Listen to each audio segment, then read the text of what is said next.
Meus amores, tudo beleza com vocês, terceirão lindo? Gente, chegamos à nossa última aula. Que alegria! E ao mesmo tempo que eu estou feliz, eu também já fico ali bem saudosa de vocês, mas muito feliz pela trajetória de vocês, muito feliz pelos trabalhos que vocês realizaram desde o primeiro ano até agora, todos os trabalhos extra classe que nós propomos de espanhol, os trabalhos que vocês fizeram dessa vez, ficou muito legal, eu espero que vocês tenham gostado. E galera, a sensação que eu tenho, o sentimento que eu tenho é de gratidão. Gratidão por vocês, pela vida de vocês. Eu estou muito feliz em ter chegado a mais esse módulo e ter passado esses 3 anos pela vida de vocês. Eu espero que vocês todos estejam bem, esteja tudo beleza, esteja aí prontinho para o Enem, tá bom? E, sem mais delongas, vamos para a nossa aula de hoje. As habilidades de hoje é aquela de sempre, perceber tanto dinamismo linguístico que sofre influência dos processos socioculturais e os influencia em línguas e culturas distintas. Conhecer e usar as línguas estrangeiras modernas como instrumento de acesso a informações a outras culturas e grupos sociais. Na aula de hoje, os 2 últimos gêneros textuais que nós vamos ver são as receitas e o infográfico. Viram, né, que a gente sempre trabalha infográfico, que a gente sempre encontra infográfico em provas, então nós vamos ver qual é a estrutura de um infográfico. Las fiestas espanholas, nós vamos conhecer algumas festas espanholas, ou ainda festas latinas, né? Porque a gente não vai se focar somente na Espanha, mas sim em outros países hispanohablantes. Como eu falei para vocês, nós trabalhamos as 3 primeiras questões do Enem e hoje nós vamos do ano passado, 2021, e nós vamos ver hoje a segunda parte, que são as 2 últimas questões do Enem de 2021. E o livro que nós vamos ver hoje é El Lazarillo de Tormes. Eu tenho uma paixão escondida por esse livro que depois eu conto para vocês. E o país que nós vamos visitar é Equador. Então, sem mais delongas, vamos a ver. Gênero textual receita. Eu trouxe para vocês uma super receita aqui. A receita del amor. La receta del amor. 2 taças de carinho, 3 cucharadas de abraços, uma pizca de paciência e manojo de besos. Carícias al gusto. Olha que receita deliciosa, né? Os gêneros textuais, como nós já mencionamos em outras aulas, exercem uma determinada função social e acontecem em situações cotidianas da comunicação. Então, nós temos ali o jornalístico, o informativo, nós temos o gênero textual de lendas, de tirinhas, enfim, temos uma gama muito grande de gêneros textuais. Eles são classificados a partir das suas características, do contexto que ele envolve. Por exemplo, as fábulas, que vai envolver as histórias com realismo mágico, as cartas, os contos, as receitas e muitos outros tipos de gêneros textuais. O gênero que nós vamos trabalhar agora são as receitas. Esse tipo de texto nos instrui e nos ensina a preparar algum alimento ou a tomar um determinado medicamento. Então, a receita, ela vai ali te instruir, te ajudar, te ensinar. E, para isso, a gente utiliza o verbo no imperativo, o nosso verbo mãe, tá? O nosso verbo mãe, que é o verbo no imperativo, onde ele vai indicar o que você tem que fazer.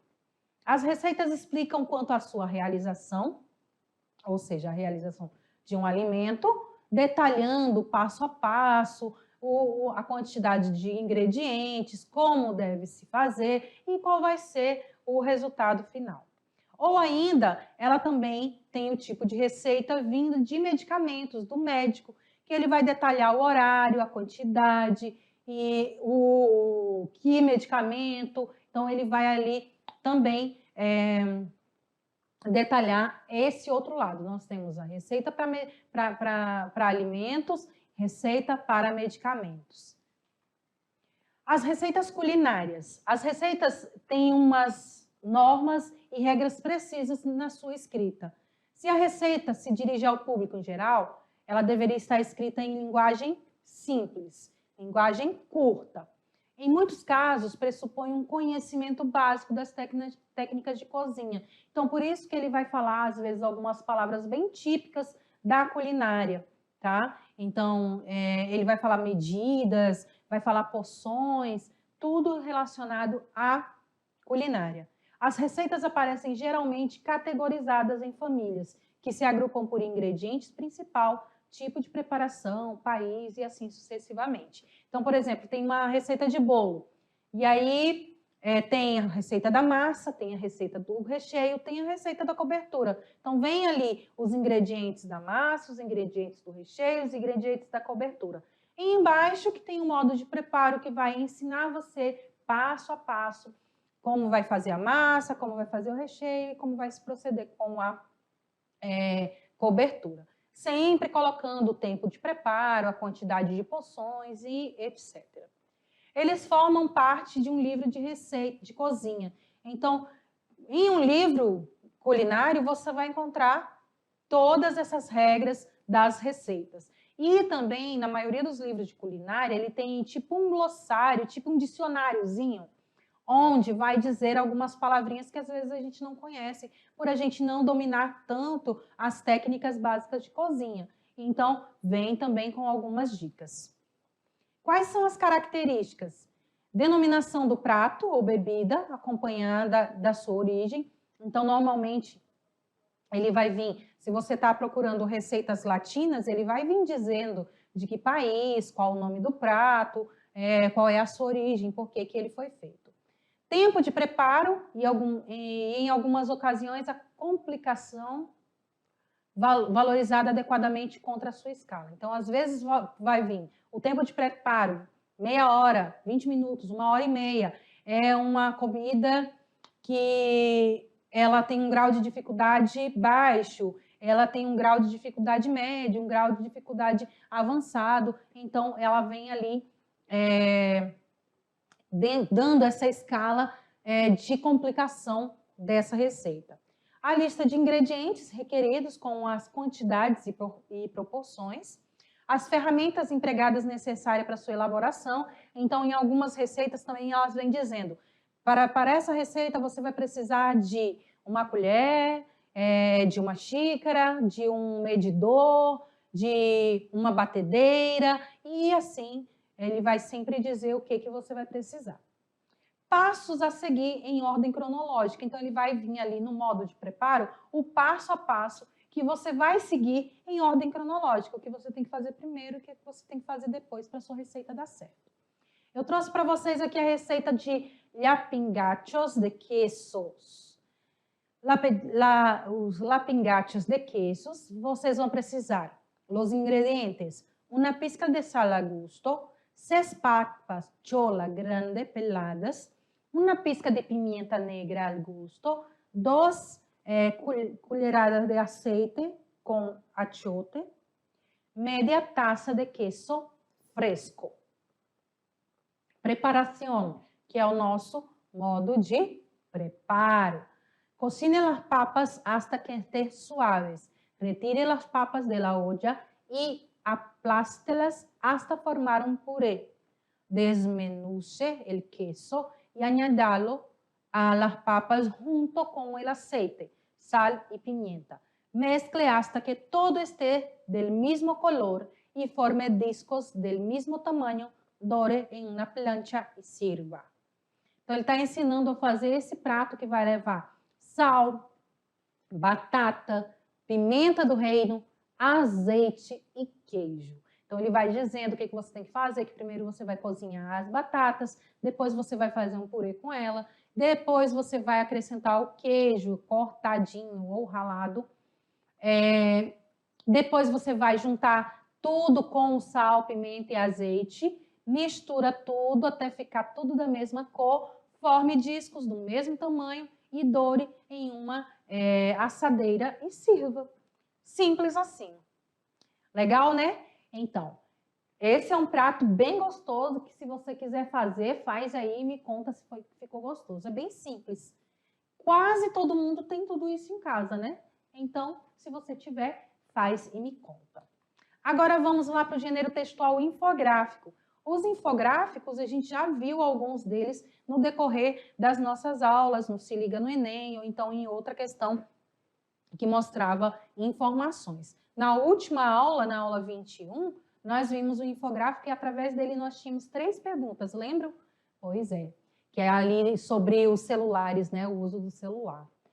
Os infográficos, muito utilizado pela mídia jornalística, é unânime que esse gênero é um recurso muito eficaz, visto que ele torna o assunto muito mais fácil e de forma rápida e dinâmica de ser compreendido. Então, quando você vê um infográfico, é muito mais fácil que as pessoas entendam, porque ele está mostrando ali através de informação e de um gráfico, ou seja, de um desenho ou de uma ilustração, uma maneira mais fácil de exemplificar. Dessa forma, a gente pode dizer que a arte da infografia ela é caracterizada por ilustrações explicativas sobre determinado tema, como é o exemplo desse infográfico que a gente tem aqui. A partir dessa definição, nós confirmamos a popularidade desse gênero no meio jornalístico atual. Porém, esse gênero ele não ganhou muito destaque apenas nos meios de comunicação. Atualmente, nas salas de aula, os infográficos auxiliam com sucesso nos processos de leitura, reflexão crítica e produção de texto. Eles têm como elementos o texto, os ícones, quadros, um fundo, legendas, tabelas, mapas, ilustrações, números, fotografias. No caso do nosso infográfico aqui, nós temos o tema, né, ali, idiomas que dominam o mundo. Nós temos um mapa aqui, que é o mundo, né, nosso mundo. Os ícones, então temos todos esses símbolos aqui, formando esses círculos, formando os ícones. Um fundo, tem todo um fundo meio bege. Legendas, que essas partes menorzinhas. Então, vem ali, por exemplo, em inglês, 335 milhões de habitantes. Então, vem as legendas. Uma tabela, que é essa tabelinha aí, que vem com a quantidade de números. Olha aqui embaixo também. Ilustrações, números e fotografia. Então, tudo ali tem toda uma fotografia. Vem legenda aqui, ó, em todo o planeta se falam mais de 7 milhões. Embora 50% da população denomina somente 10 dos idiomas disponíveis, então assim por diante. Então ele vem mostrando aqui quais são os idiomas mais predominantes no mundo. Em primeiro lugar está o chinês, depois vem o espanhol e em terceiro que vem o inglês. Os infográficos eles podem ser enciclopédicos, que são voltados para explicações mais universais, como o funcionamento do corpo humano, que são partes dos políticos, enfim, sempre mostrando um tema assim geral, de conhecimento geral. Ou ele pode ser específico, que ele vai tratar de algum assunto próprio que ele queira falar. São frequentemente utilizados quando é necessário explicar um novo procedimento cirúrgico, por exemplo, ou ainda quando eles querem fazer, como fizeram nesse infográfico, que é mostrar os idiomas que mais são falados no mundo e a quantidade de pessoas que falam.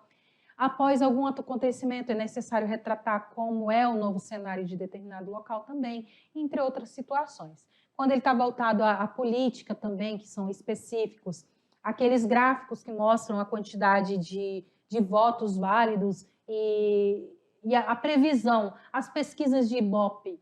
Então, esse tipo de pesquisa eles apresentam através de infográficos.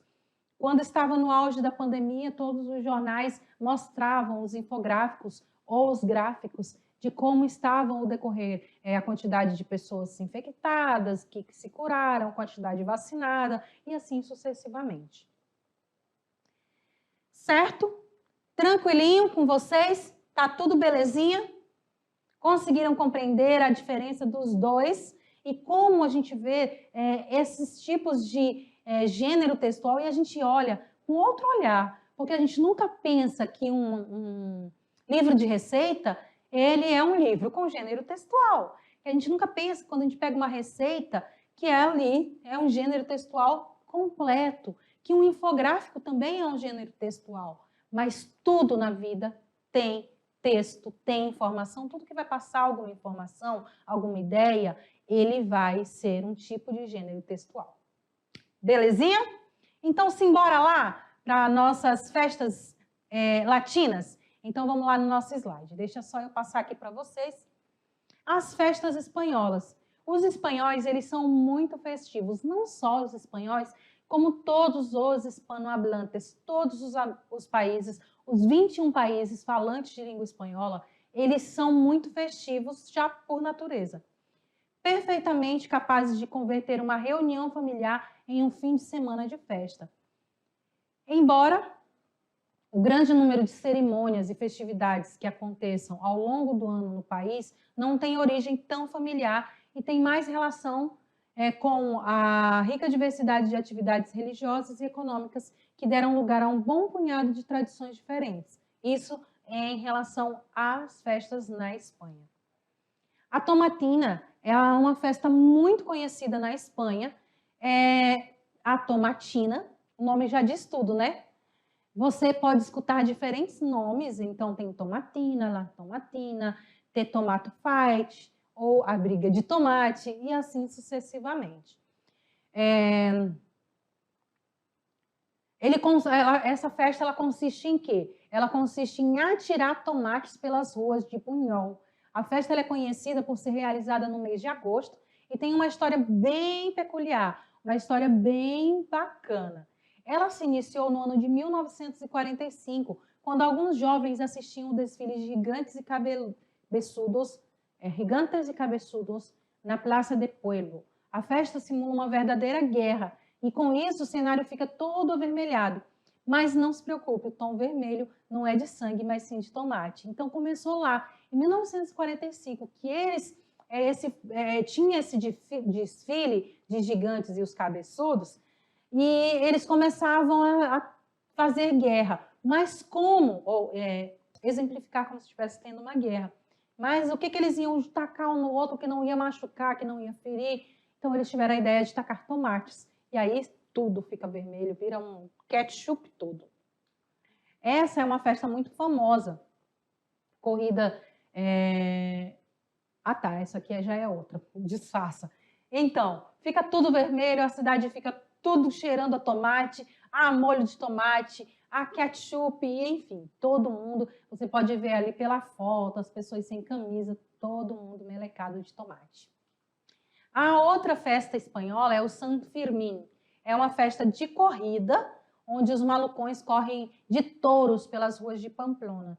Ela acontece na cidade no norte da Espanha, entre os dias 6 e 14 de julho, época do verão na Europa, o que faz atrair muitos turistas. No início da festa, ocorre ao meio-dia do dia 6 e é marcado pelo disparo de um foguete feito da sacada do Palácio Consistorial. O encerramento de uma das mais populares festas da Europa se dá à meia-noite, pontualmente, do dia 14, sendo marcado pela música Pobra de Mim. A atração da festa costuma ser a corrida de touros, feita em um percurso de mais de 800 metros, que passa por 3 ruas históricas da região, com término na própria Praça dos Touros. O que acontece, gente? Essa festa, por conta de toda a questão de cuidado com o animal, de também muitas mortes que ocorrem, muitas pessoas machucadas, a proteção do animal, os órgãos de proteção do animal, eles estão tentando banir essa festa. Por quê? Porque tanto ela quanto as touradas na Espanha, porque são festas típicas, são festas que acontecem há anos, porém, faz com que o animal sofra bastante. O touro, ele sai correndo por essas ruas durante esses dias, dia 6, 7, 8, 9, 10, 11, 12, 13, 14, Durante 9 dias, eles vão soltando touros em cada rua para ir correndo atrás do povo. E o povo vai correndo, vai gritando, vai se estapeando, vai caindo, e isso torna ali uma bagunça total. Mas quem somos nós para julgar, né, se está certo ou se está errado, já que é uma tradição do país. Certinho? Então, vamos seguir agora com outras festas. Em outras festas, nós temos ali na Argentina o Festival Nacional de Chacarera. A chacarera é um tipo de dança. Então, ela foi nascida no norte da Argentina, embalada por guitarra, bombo e violino. O objetivo dela é valorizar o campo, além de expor acontecimentos importantes do passado, com estilo festivo e dançando com muita agilidade. Normalmente, ela é acompanhada por um canto típico do estado de Santiago, a quechua, ou tradicional espanhol. Ainda são encontradas versões bilíngues e instrumental. Então, eles podem ser cantados tanto em quechua, que é a língua dessa região, quanto também no espanhol tradicional ou ainda nas duas línguas. Outra festa também da Argentina são os carnavais artesanais de Lincoln, na Argentina. Então, essa festa aí com esses bonecos enormes. Lembra muito os carnavais do Nordeste, né? Então, os carnavais de Lincoln acontecem em fevereiro, assim como acontece no Brasil, e duram uma semana, reunindo enorme variedade de elementos. Milhares de turistas festejam junto a carros alegóricos, escolas de samba, equipes de dança e o típico concurso de fantasias infantis. A festa é muito tradicional em Lincoln, considerada a capital nacional do carnaval artesanal da Argentina. Atualmente, os moradores se esmeram ao apresentar arte, dança, alegria e criatividade, ou seja, eles se dedicam muito para mostrar sempre quanto mais bonito, quanto mais festivo, quanto mais colorido, melhor. A Candelária Mamacha é também muito típica, parecido com o nosso carnaval. É uma festa peruana, tradicional e imperdível para a Virgem da Candelária, ou comumente chamada de Mamacha.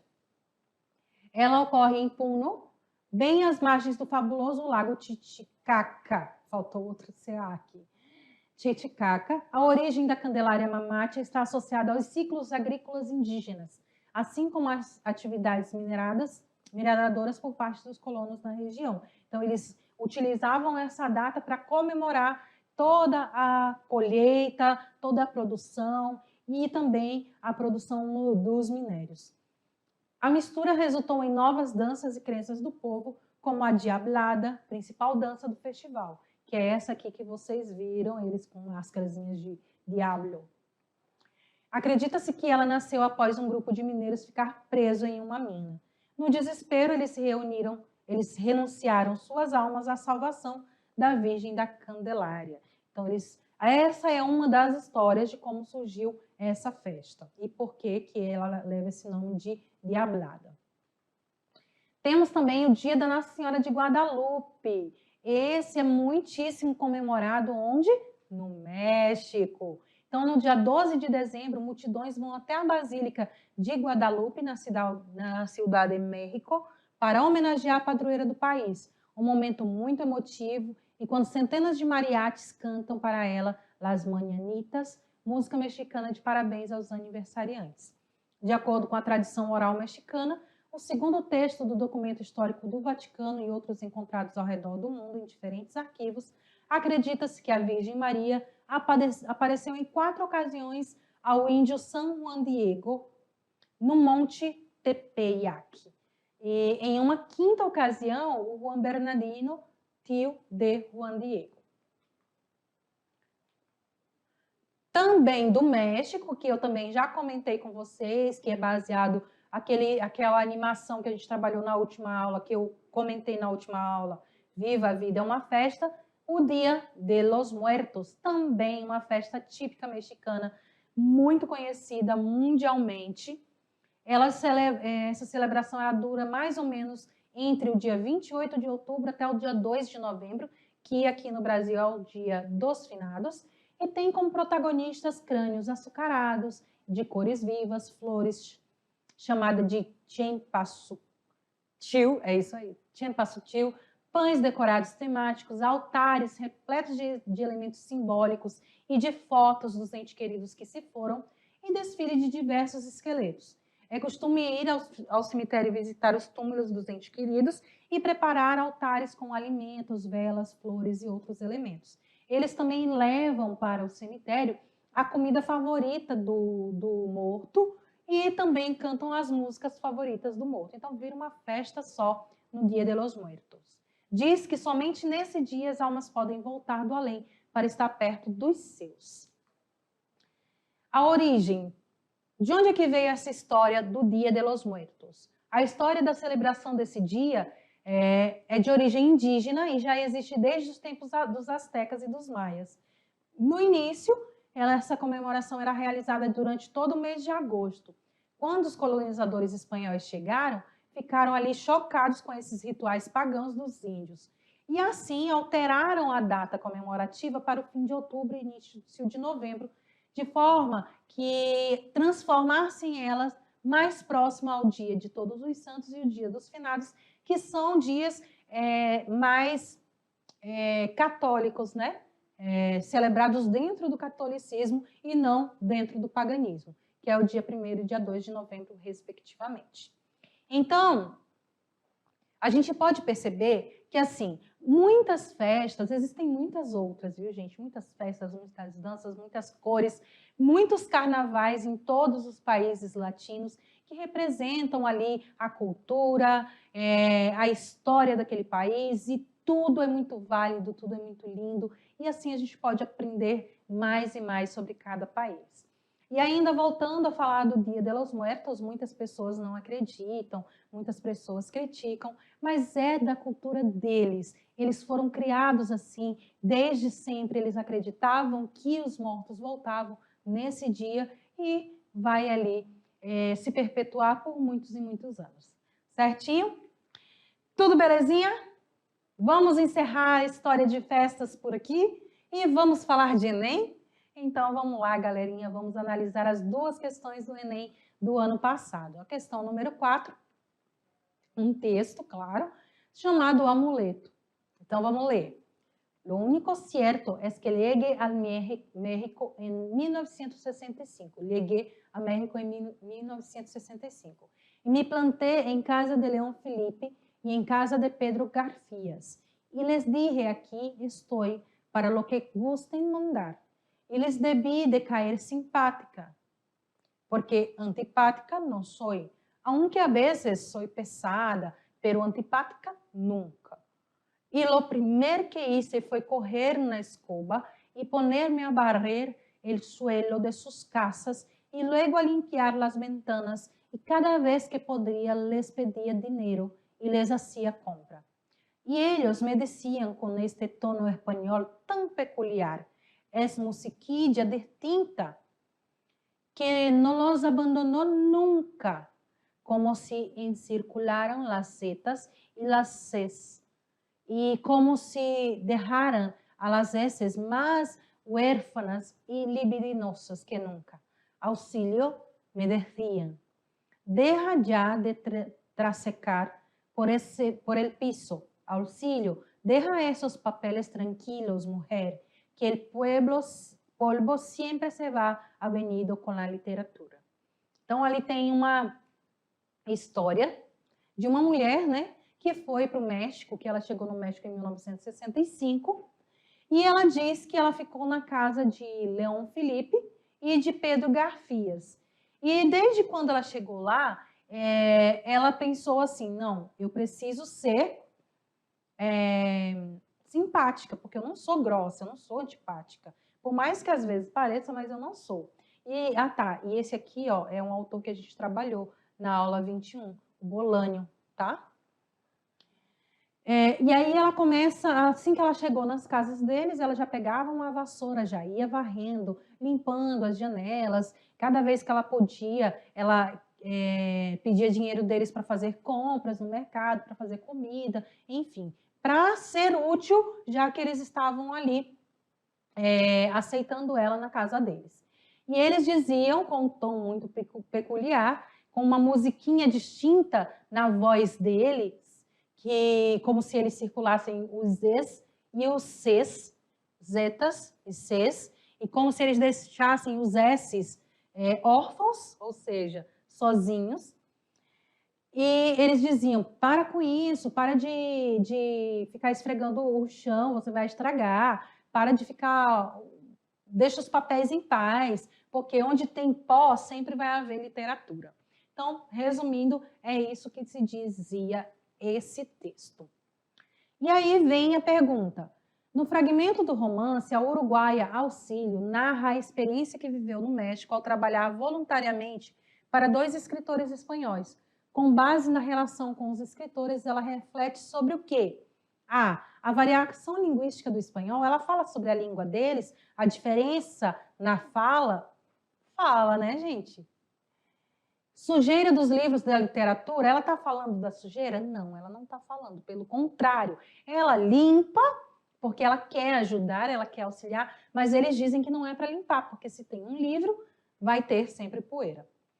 Diferentes maneiras de acolher os mexicanos? Não, ela nem fala sobre isso, porque ela nem é mexicana, ela é uruguaia, né? Acolher do mexicano, perdão. Mas não é sobre isso, ela não está falando da maneira que eles acolheram, e sim do que ela fez quando foi morar com eles. Orientações sobre a limpeza das casas dos espanhóis, também não.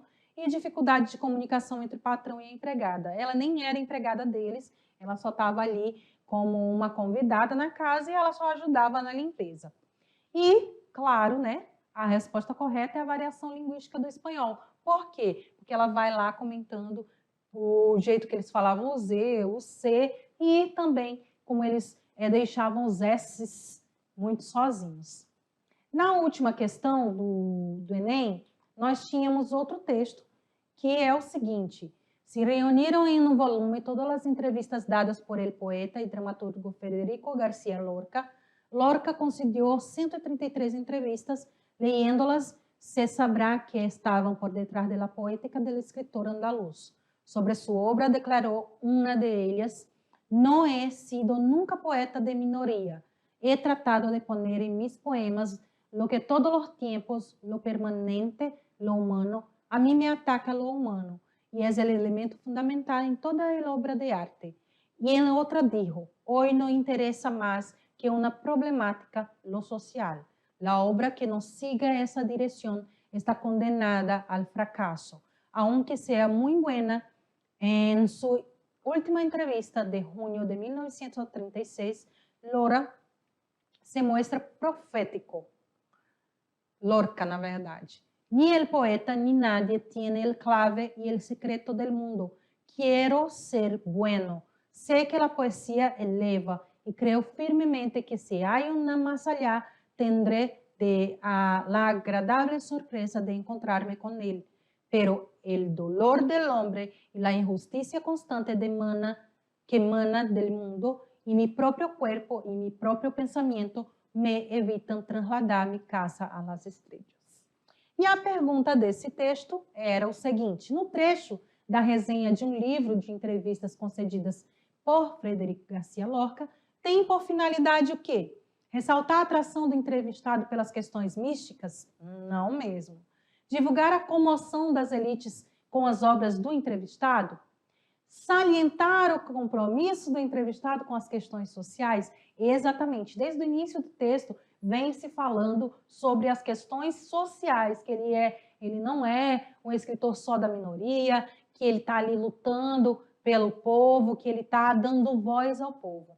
Mostrar a atualidade das obras poéticas e teatrais dele ou criticar o interesse do entrevistado por particularidades da vida humana? Não, né, gente? Enfim, essas foram as 2 últimas questões que nós tivemos no último Enem, o Enem de 2021. Eu espero, assim, que vocês tenham conseguido compreender outra técnica também muito bacana que você pode utilizar na prova do Enem. Não esqueça disso. Outra técnica. Você pode ir direto para a pergunta, já se você não tiver muito tempo para responder, se você já tiver perdido muito tempo com as outras questões, vá direto para a pergunta e depois você encontra no texto aquele trechinho que ela está se referindo, e aí sim você lê o que tiver ao redor, que esse contexto também vai te ajudar a responder. Belezinha? Tranquilos? Então vamos seguir agora com o livro de hoje, que é El Lazarillo de Tormes. Como eu falei para vocês, esse livro eu tenho uma paixão por ele, porque foi o primeiro livro que eu vi na faculdade, assim, completo, que eu li ele completo, e eu lembro muito do meu professor da faculdade, porque a gente não entendia muito, ele era espanhol, é nascido na Espanha, né? E ele ria muito, era no início da faculdade, a gente não entendia muito o que ele falava, e quando ele estava contando a história, claro que em espanhol, ele ria e a gente não entendia nada, mas depois, lendo o livro, a gente foi compreender. Então, originalmente, ela não tem um autor, tá? O autor dela é desconhecido. Foi originalmente intitulada La vida de Lazarillo de Tormes e sus fortunas e adversidades. É um romance espanhol anônimo, escrito em primeira pessoa e em estilo epistolar, ou seja, como uma única carta e longa, cuja edição conhecida mais antiga data de 1554. Ela é muito antiga, então toda a leitura dela, as palavras, elas são bem arcaicas. A obra relata de um modo autobiográfico a vida do Lázaro de Tormes no século XVI, do seu nascimento até a sua mísera infância, até o seu matrimônio e já na vida adulta. É considerada precursora da novela picaresca, ou seja, aquela novela cômica, por elementos como o realismo, a narração em primeira pessoa e a estrutura itinerante entre vários amos e a ideologia moralizante e pessimista do Lazarillo. Certo? É uma história assim muito bacana, muito legalzinha mesmo, de a gente ler, gostosinha, e ela é muito divertida, porque o Lazarillo, ele é muito cômico, tá? Então, ele é quase como se fosse um palhaço, então a vida dele, assim, ela é bem cheia de histórias engraçadas. Hoje, já está faltando só um pouquinho de tempo, então vou pular a vinheta, a gente já vai direto para o país, para o nosso último país que vamos falar, porque eu ainda quero me despedir de vocês. Então, vamos lá para o Equador. O nome Equador, ele vai derivar do latim equator, que significa igualador. Esse nome, na linha imaginária que divide o planeta nos hemisférios, norte e sul, ou seja, lá aquela linha do Equador que a gente já estudou em geografia e você sabe exatamente onde fica. E também ele atravessa o país em toda a sua extensão. Devido à localização do país, no meio do mundo, o sol nasce às 6 da manhã e se põe às 6 da tarde durante o ano inteiro, porque esse é o país que vive exatamente no meio do mundo. A capital do país é São Francisco de Quito, foi declarada Patrimônio da Humanidade pela Unesco em 1978, por ter o centro histórico mais bem preservado e menos alterado da América Latina. Entre os anos de 1822 e 1830, o Equador fez parte de um país chamado Grande Colômbia, que ainda reunia os territórios atuais das repúblicas da Colômbia, Venezuela e Panamá. O Equador e o Chile são os dois únicos países da América do Sul que não fazem fronteira com o Brasil. Então, quando alguém perguntar de você quais são os únicos países que não fazem fronteira com o Brasil, é o Chile e o Equador. O Equador é o país com maior biodiversidade por quilômetro quadrado do mundo. Cerca de 15% das espécies de aves do mundo são nativas do Equador e o Equador possui 80 vulcões num território equivalente a 3% do Brasil, onde 11 desses 80 vulcões estão ativos. E é isso aí, galera! Chegamos ao final das nossas aulas, ao final mesmo. Só não final total, porque ainda temos a nossa revisão da aula, a nossa atividade de hoje e também a revisão para a nossa avaliação. Então, é um final que não é tão final. Então, um beijo para vocês. Daqui a pouquinho eu volto para a nossa atividade. Hasta pronto!